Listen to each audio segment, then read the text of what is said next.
Hello everybody! So today we're going to be doing section 4.7, which is about solar radiation and Earth's seasons. The learning objective for today is that you can explain how the sun's energy affects the Earth's surface. Some of the essential knowledge that you're going to be gaining is how the sun's radiation comes in, how it hits the Earth, how it is absorbed, how this affects the seasons and the temperatures that we get in certain areas of the Earth. So before we start out, one of the important terms that you're going to have to know during this discussion is going to be insolation. And that is going to be the amount of solar radiation, which is the energy from Earth's rays, that is reaching an area. And because we're looking at energy over an area, this is going to be measured in watts per meter squared, because watts is a unit of energy, meter squared is going to be a unit of area.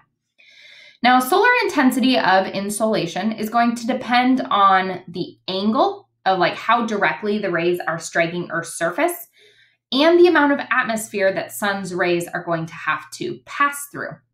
Now, we are going to see that the equator is an area that gets higher insolation than some of the higher latitudes, like up in the poles. And I'm going to explain a bit of the science of why it is that the equator actually gets this higher insolation. So if you are not aware, latitudes are going to be the ones that are going around the Earth in this direction. Latitude 0 is going to be at the equator, and the farther you get from the equator, the higher the latitude is going to be. So up in the North Pole, we're going to have higher latitudes. So at the equator, the sunlight is going to be coming in and striking Earth at a perpendicular angle. So if you look at this diagram here, it's directly coming in at a perpendicular area, which means it is going to be more direct and concentrated at this point. Now, if you compare it to the northern hemisphere, sunlight is going to be striking at an oblique angle. And this is because of the fact that Earth is tilted a little bit. It isn't just straight up and down, it's tilted, which I'll get into a little bit more in these notes. But that's why you are going to see it not directly hitting. It's going to be tilted. And so the sun is going to be coming in and it's going to not be all concentrated in one area. It's going to be a little bit more spread out. It's going to have to go through more atmosphere to get to those higher latitudes.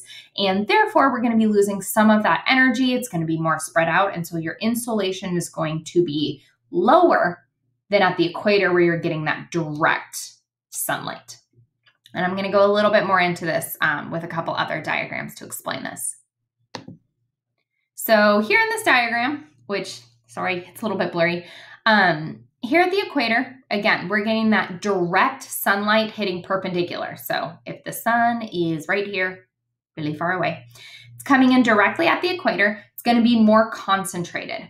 Here on this left-hand side is going to be the amount of area where the sun is going to be directed at. And you see it's a smaller area, it's direct. And so we are going to actually see way more insolation at the equator. On average, we're looking at about 400 watts per meter squared.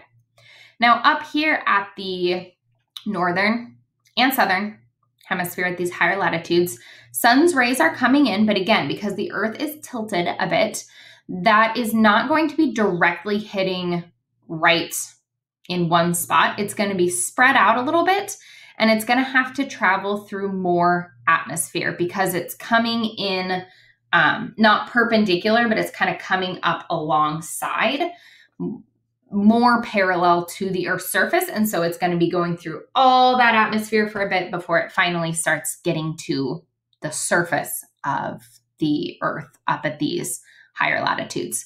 So if you look at the area, it's spread out over a larger area. It's going to be more diffused. And so because it's also over a larger area, here up at the poles, we're going to be getting an average solar insolation of about 200 watts per meter squared, which is obviously significantly less than what we're seeing here at the equator.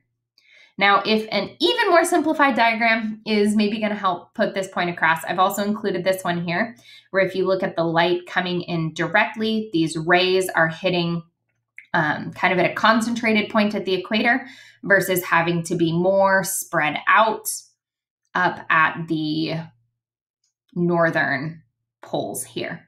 And so this is why we're going to see more sunlight, more warmth at the equator, which is obviously going to have a big impact on the type of climate that we are seeing at the equator as well. Now, as I mentioned earlier, Earth is actually tilted on its axis. It's not straight up and down. It's actually tilted at 23.5 degrees. That axis stays that same tilt. Now, as Earth is going to be orbiting around the sun and it stays on that tilt, this is going to change the angle of the sun's rays, which is going to cause varying insolation, varied length of day, and seasons throughout the year. So if we look here at this diagram, we are going to see that in June and December, we have the solstices. And this is going to be where the northern and southern hemisphere is maximally tilted towards the sun. Versus in the equinox, which you can think of equinox like equal, because they start with the same letters. And during September and March, during the equinox, the north and south hemisphere are going to equally be facing the sun. And I'm going to break down specifically what's happening in each of the hemispheres here on the next slide to kind of explain what we're seeing. So during the seasons, we'll start with looking at the March equinox. Remember, equinox is equal, so the equator, the northern and southern hemisphere is going to be getting equal amounts of sunlight, about 12 hours of sunlight.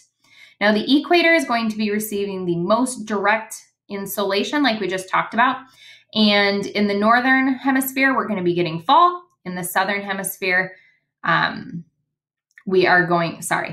the northern hemisphere, we're getting spring. In the southern hemisphere is where we're going to be getting fall during the March equinox. If you go and compare this to the,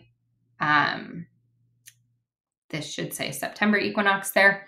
During the September equinox, you are going to be getting, again, equal amounts where they both get 12 hours of sunlight. You're going to have fall in the northern hemisphere, and you're going to get spring in the southern hemisphere. Now, let's compare that to the solstices. So the solstices are where you're going to get Earth maximally tilted towards the sun. At least in June, we're going to get the north hemisphere is more maximally tilted. So if you look at this diagram here, the top half is going to be more directly facing sun. The bottom half is going to be more kind of tilted away from it, which is why we are going to get longer days in the north. You're going to get the start of summer, and you're going to get shorter days in the winter. Now, if we go over here in December, it's still tilted at about 23.5 degrees, but now it's rotated, and we're going to get it to where the southern hemisphere is actually more pointed towards the sun. So they're going to be getting summer. And the northern hemisphere is going to be more pointed farther, tilted farther away. So it's going to be getting shorter days. They're going to be getting winter. Now, it's important that you just mostly understand how the tilt and the amount of insolation is impacting the seasons here. Instead of going and memorizing each of these every little points, what you should understand is the idea of how this tilt and whether it's tilted away or whether it's tilted towards the sun is going to be impacting the amount of insolation that it's getting. So in times like summer, you're getting more insolation, you're getting longer days, you're getting more sunlight, so you're getting more warmth. And so it's important to be aware what's happening in each of these, but instead of memorizing every little bit, just understand like the patterns and trends based on this axis and the amount of sunlight that each area is going to be getting. So now we're going to transition a little bit, and if we were to zoom in to these areas that is getting the sunlight, we're now going to talk about how that sunlight is either absorbed or reflected. And this is going to be a term known as albedo. And albedo is going to be the proportion of light that is reflected by a surface. Surfaces with higher albedo are going to reflect more light and absorb less. So think of areas like snow and ice. They're going to reflect more of that sunlight.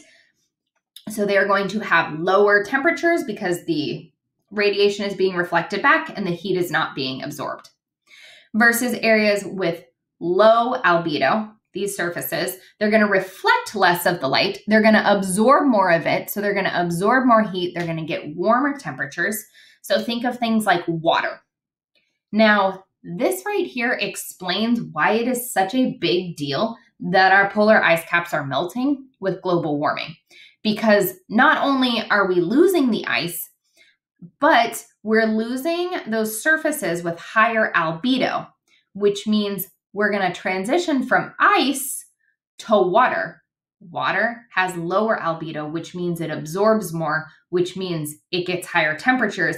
And this is why global warming is a positive feedback loop, because the ice melts, which means that you get water, which absorbs heat, which raises temperatures, which makes ice melt, which makes water, which makes more heat absorbed, and it's a positive feedback loop. It keeps going.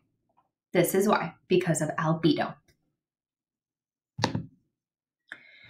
Now, surface temperature is going to be affected by albedo. So when the sunlight is absorbed by a surface, it's going to give off infrared radiation, which is heat.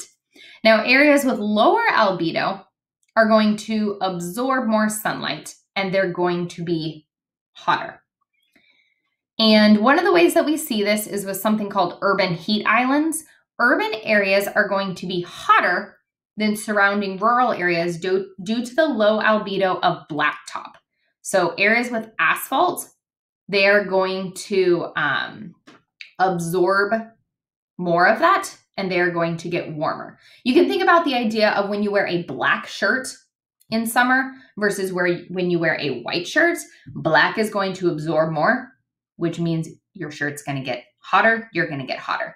Versus a white shirt is going to reflect more, kind of like ice does. So you're not going to get as hot because it's not absorbing as much of that infrared radiation. And so this could be, if you have an area on the equator, a urban area that has a lot of asphalt and buildings is actually going to be warmer than an area that is also on the equator but maybe has a forest, because forests are going to reflect a bit more heat than that urban area is going to be. And so if you look at this diagram, you can see different areas.